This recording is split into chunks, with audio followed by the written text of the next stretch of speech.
Bismillahirrahmanirrahim. Alhamdulillah, manusia di dalam Al-Quran beberapa panggilan dan penyebutannya.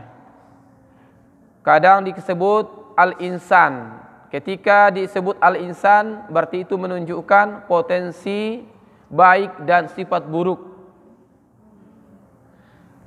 Ketika menyebut an-nas, manusia, maka dia sebagai manusia yang bermasyarakat, sosiologi, antropologi. Ketika bashar, kadang juga dipanggil bashar, dan beberapa penyebutan-penyebutan di dalam Al-Quran. Pada kesempatan yang berbahagia ini, kita akan mengkaji tentang penyebutan dan sifat baik buruk manusia dalam surat Ma'arij, surat ke-70, ayat 19 sampai 35. Allah Subhanahu wa taala berfirman, a'udzubillahi minasyaitonir rajim. Innal insana khuliqa halu'a. Sesungguhnya manusia diciptakan bersifat suka mengeluh. Idza massahu syarru jazu'a. Dan apabila ditimpa kesusahan, dia berkeluh kesah. Wa idza massal khairu manu'a. Dan apabila mendapatkan kebaikan harta, dia jadi kikir, pelit, bakhil. Nah, dalam sini bahwasanya sifat buruk manusia ini memang bahwasanya manusia itu syaddul hars, memang sangat rakus terhadap dunia. Wa qillatus sabar, dan sangat sedikit sabarnya. Fala yusbiru ala bala, dan tidak bersabar atas ujian dan bala yang Allah berikan padanya. Wala yashkuru ala ni'am, dan tidak pernah dan tidak mau bersyukur atas nikmat dan karunia Allah Subhanahu wa taala. Fasyarra dzalika au hazan wa syukur, dia senantiasa fasyarra dzalika bi annahu idza asaba faqra wa hajah au marada au nahu dzalik min ad-dar. Apabila dia sakit, apabila dia diberikan kesempitan, maka ia menanggapinya dengan keluh kesah. Dia manusia itu banyak mengeluh, banyak sedih, dan lain sebagainya. Akan tetapi apabila manusia itu asabah khair, mendapatkan nikmat, kebaikan, kesehatan, kelapangan, kekuatan, lain sebagainya dari nikmat-nikmat, fahuwa kathirun man'a wal imsak wal bakhal ala ghairi. Akan tetapi manusia itu banyak menahan hartanya. Wa bakhil, tidak mau berbagi kepada yang lain. Maka Allah Subhanahu wa taala menyatakan ada 10 kelompok manusia yang bisa terhindar dari sifat buruk manusia tadi. Ada 10 karakter, sifat, amalan yang dengannya kita bisa terhindar daripada sifat buruk manusia tadi. 1 dan 2, yang 1 dan 2 adalah as-salatu wal mawazibah alaiha. Pertama adalah illal musallin alladzina hum ala salatihim daimun. Yang pertama adalah hamba-hamba yang dihindari dari sifat keluh kesah dan tidak bersyukur atas nikmat adalah hamba-hamba yang senantiasa menegakkan dan mendirikan salat. Yang kedua adalah hamba-hamba yang istiqomah melaksanakan ibadah salat.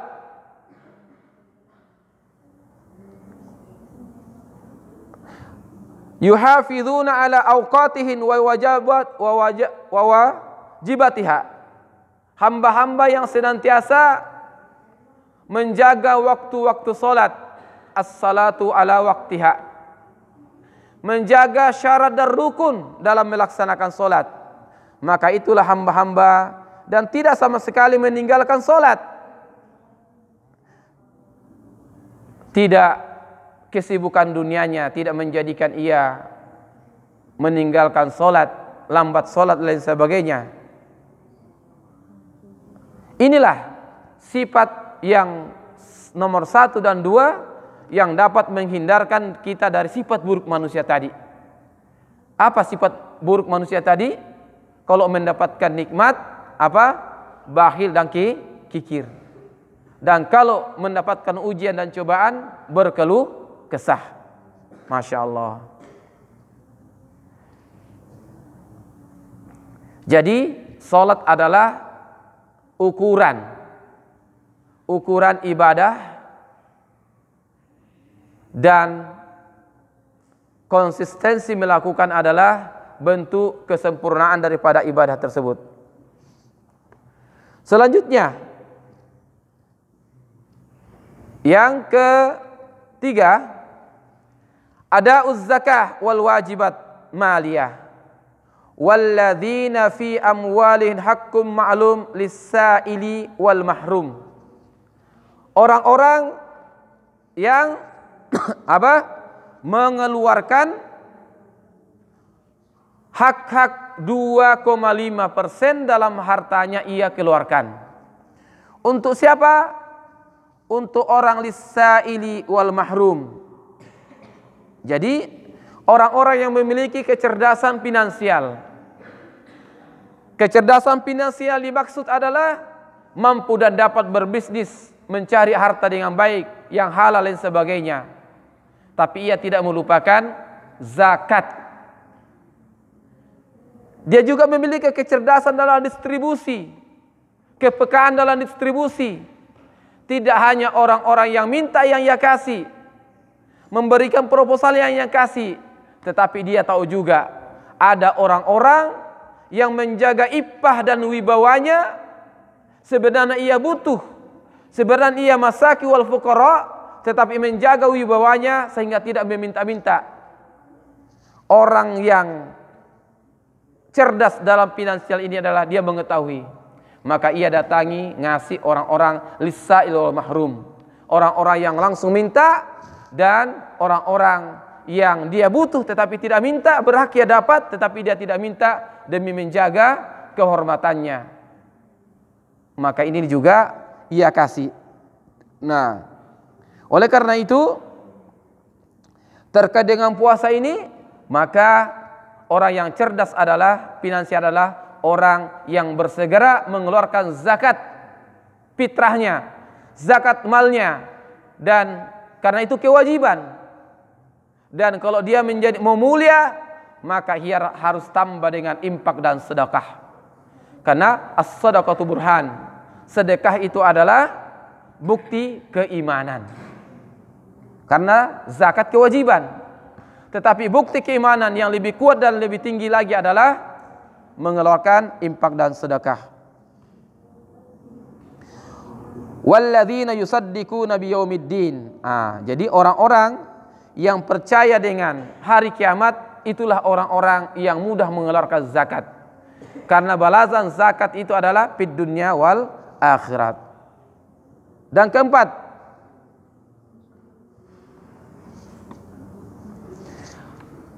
karakter dan sifat yang keempat yang harus ada dalam diri kita ketika kita tidak terjerumus dari sifat tercela, yaitu at-tasdiqu biyaumil jaza, mempercayai dan mengimani adanya hari pembalasan. Ali bin Abi Thalib mengatakan, ad-dunya darul amal la darul hisab. Dunia ini adalah kampungnya kita untuk beramal, bukan kampungnya untuk dihisab. Kebalikannya, wal akhirah darul hisab la darul amal. Akhirat itu adalah kampungnya untuk dihisab amal-amal yang kita lakukan di dunia, bukan tempatnya untuk beramal.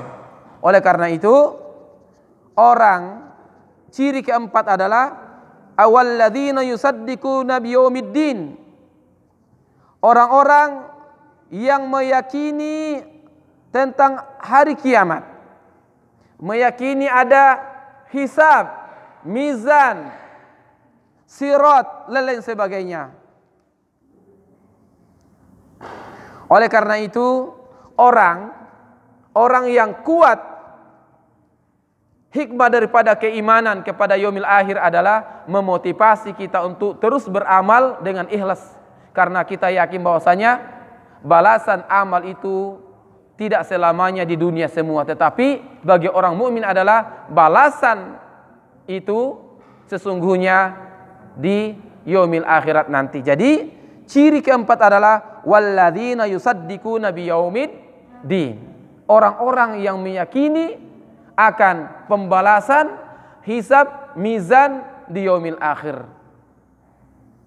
Dan dikatakan Rasulullah sallallahu alaihi wasallam tidak melangkahkan kaki kita di yaumil akhir nanti sebelum ditanya tentang apa? 4 perkara. Masa mudamu, apa yang kau lakukan masa mudamu? Yang kedua, umurmu, apa yang kau perbuat dengan umurmu? Ilmumu, apa yang kau lakukan dengan ilmu? Hartamu, dari mana kau dapatkan dan kemana kau belanjakan? Itu akan ditanya. Tapi sebelum itu juga yang ditanya adalah salatnya. Maka tadi sifat yang pertama diperbaiki adalah salat. Karena kalau bagus salatnya orang itu, maka insya Allah akhlaknya akan bagus. Karena innas salata tanha anil fahsya'i wal munkar. Kalau bagus salatnya, insya Allah aktivitasnya, akhlaknya insya Allah bagus.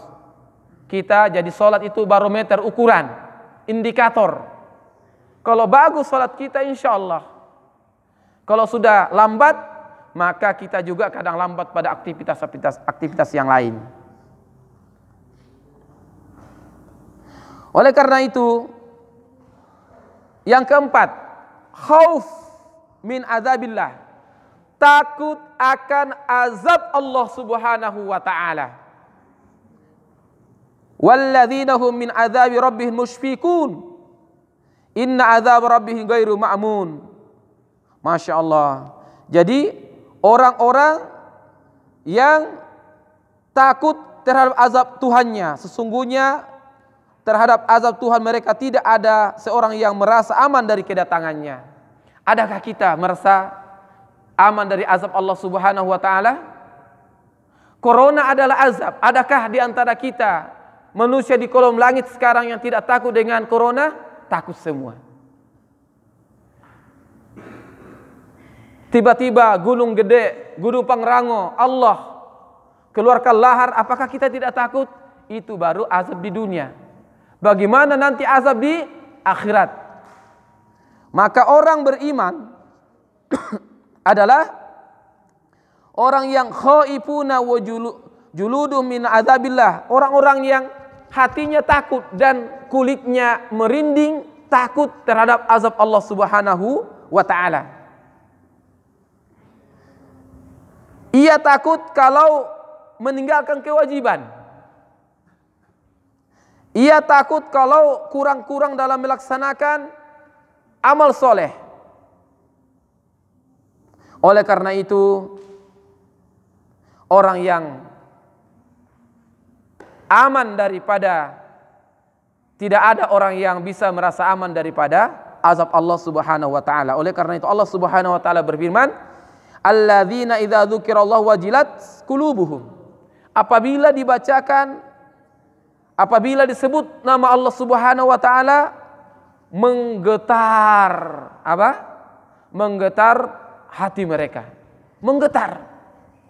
Seperti ada di antara kita ada kenalan perempuannya atau laki-lakinya, disebut namanya pasti bergetar hatinya, jantungnya. Lebih dari itu, kalau cinta dengan Allah Subhanahu wa taala, baru disebut nama Allah Subhanahu wa taala, maka bergetar hatinya. Walladzina yu'tuna ma atau wa qulubuhum wajilatum annahum ila rabbihim raji'un, al-mu'minun. Walladzina yu'tuna ma atau wa qulubun wajilatun annahu ila rabbihim rajiun. Orang-orang yang berinfak dan bersedekah sambil ia takut kepada Allah Subhanahu wa taala dan yakin bahwasanya kepadanya lah Allah dia dikumpulkan, orang-orang inilah yang akan dipuji dan diberikan keutamaan Allah Subhanahu wa taala. Kesimpulannya adalah al-khauf minal iqab ba'is ala ta'ati wa zajir an ma'siyah. Kesimpulannya adalah takut kepada siksa Allah Subhanahu wa taala akan mendorong kita untuk melaksanakan ketaatan dan mendorong diri kita untuk menjauhi daripada maksiat kepada Allah Subhanahu wa taala. Oleh karena itu, hendaknya kita tidak merasa aman dengan siksa dan azabnya Allah Subhanahu wa taala. Karena kadang siksanya Allah Subhanahu wa taala itu datangnya secara tiba-tiba. Selanjutnya adalah yang keenam. Yang keenam adalah walladzina hum li furujihim hafizun illa ala azwajihim aw ma malakat aymanuhum fa innahum ghairu malumin. Faman ibtagha wara'a dzalika fa ulaika humul adun. Masya Allah. Ciri-ciri orang yang tidak pernah mengeluh ketika diberikan ujian Allah Subhanahu wa taala dan mampu dan bisa bersyukur ketika Allah berikan kepadanya nikmat adalah orang-orang yang dapat dan mampu menjaga kemaluannya. Dari manakah awal kita mampu dan dapat menjaga kemaluan? Yang pertama adalah mengetahui batas-batasan aurat, mengetahui dapat mengendalikan matanya, mengendalikan hatinya, pikirannya. Itulah orang-orang yang dapat mengendalikan, menjaga furujnya, furujuhum. Dan ini juga ciri-ciri orang mukmin. Orang-orang yang mampu dan dapat tidak meletakkan kemaluannya sepanjang zaman dan masa hidupnya kecuali di tempat yang halal. Masya Allah. Ya, anak-anakku, tolong ini kita bisa dan dapat menjaga kemaluan kita, menjaga dari gangguan orang lain atau kemaluan kita mengganggu orang lain, atau meletakkannya di tempat yang haram. Na'udzubillah min dzalik.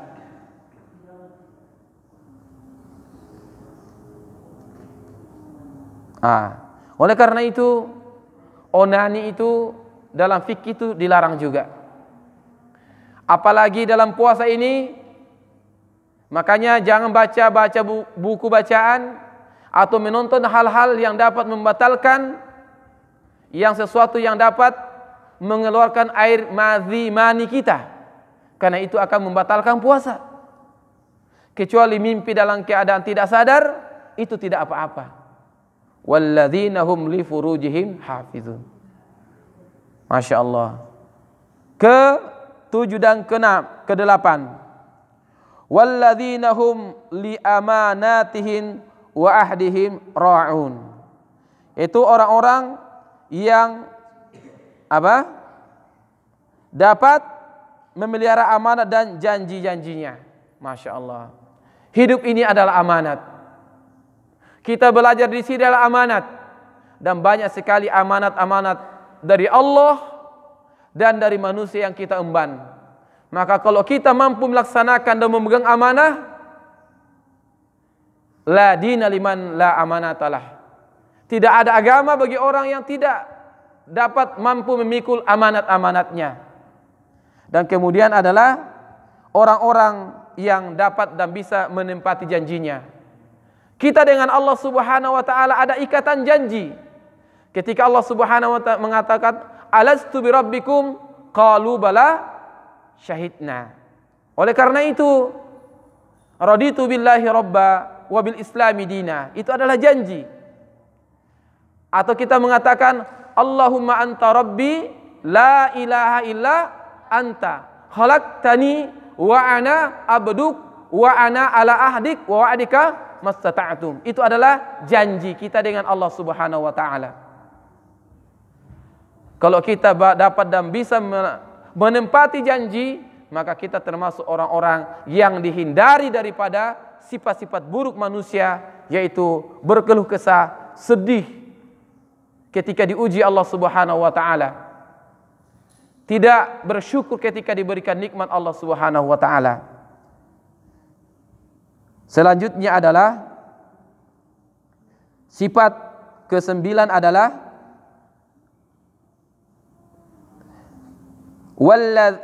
ada'us syahadah, orang-orang yang berpegang teguh pada kesaksiannya. Walladzina hum bi syahadatihi qaimun, orang-orang yang mampu dan bisa memegang teguh kesaksiannya. Ketika dia ada di pengadilan dipanggil, dia bersaksi terhadap suatu peristiwa. Dalam Islam itu, zina itu nanti bisa dibenarkan, dikatakan betul-betul melakukan zina kalau ada 2 saksi yang langsung melihatnya. Banyak sekarang orang anggota dewan, contohnya ada di Jawa Timur, menghamili seorang siswi. Nah, ada temannya yang saksi mengatakan, tolong kamu mengakui bahwasanya kamu yang menghamili, saya kasih uang 2 miliar. Nah, ini godaannya, contohnya. Atau tidak usah mengaku ya, saya akan kasih uang kamu. Jadi kesaksiannya itu goyang, kesaksiannya itu berubah karena ia diiming-imingi dengan uang. Nah, kalau ini bisa dilakukan, mempertahankan kebenaran di depan pengadilan, ini adalah pekerjaan yang mulia. Nah, selanjutnya adalah yang ke-10, walladzina hum ala salatihim yuhafizun. Diulangi lagi. Sudah pertama tadi ditutup lagi. Orang-orang yang terhindar daripada sifat buruk adalah walladzina hum ala salatihim yuhafizun. Ay walladzina yuhafizu ala mawaqitis shalah wa arkanuha wa wajibatiha wa mustahabbuha. Masyaallah. Orang-orang yang dikatakan yuhafizu ala shalah adalah yang pertama, menjaga waktu salat. Menjaga waktu salat. Innas salata 'alal mu'minina kitaban mawquta. Tepat waktu, di awal waktu. Maka kalau kita orang-orang yang selalu salat di akhir waktu, maka nanti kena sifat ini. Sifat apa? Dikasih nikmat tidak pernah bersyukur, malah bakhil, dikasih ujian pasti keluh kesah. Yang disebut menjaga solat yang lain adalah menjaga rukun-rukunnya. Rukun wudu, rukun solat sempurna. Kalau dia rukun sempurna, sujud sempurna, bacaan-bacaannya tuntas, dan bahkan bacaan-bacaannya dia tahu artinya. Apakah adik-adik semua sudah tahu arti daripada bacaan salat dari iftitah sampai salam? Kalau belum tahu, istighfar, dan ada waktu di puasa ini kita belajar membaca lagi arti-arti daripada doa-doa bacaan salat kita. Wa mustahabbuha wa mustahabbatiha, dan dia bisa sunnah-sunnahnya.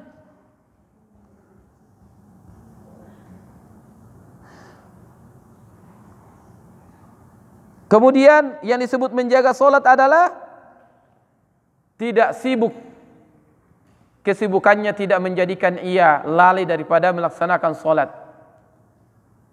Ulaika 10 tadi itu adalah. Kemudian yang disebut solat di sini adalah solat 5 waktu. Yang disebut menjaga solat adalah menjaga hatinya ketika dia solat tidak mengingat dunia. Karena kata orang, kalau solat itu jarum